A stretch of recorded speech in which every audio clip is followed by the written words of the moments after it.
Nok patry nga Gus to Gus 1v1. Dito may panibago na naman tayong kalaban at ang gusto niya ay si Goshen. Kaya simulan na natin. Halos lahat ng nababasa ko sa message puro Goshen ang gusto nila kaya mapapasabak talaga tayo nito. Kung hindi nyo na itatanong Goshen main talaga ako kaso lang 3 season din akong tumigil kaya medyo hirap na. Dito nahihirapan akong ipatama yung first skill ko kaya tamang pindot na lang. Malakas nga itong kalaban kaya kailangan talaga ay play safe muna.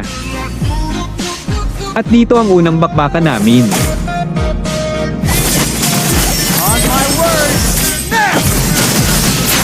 Ako nga ang nakakuha ng first blood. Buti na lang hindi tayo nataman ng first skill niya kaya hindi ako nakombohan. Ngayon panoorin nyo na lang ang naging laban.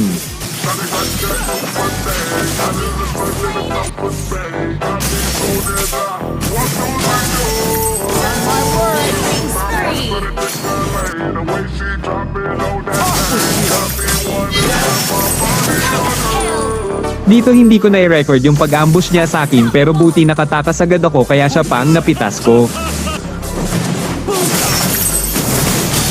On my words! On my words! Petty tricks! Shut down. Dito sunod-sunod na niya akong napipitas.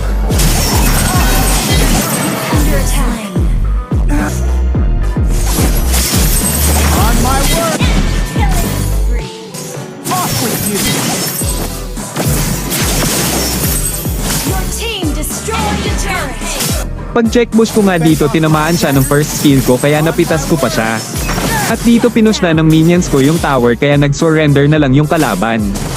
Kaya sa huli nanalo ako dahil sa minions. Sa mga nag-message sa akin wait nyo lang reply ko baka kayo na ang next.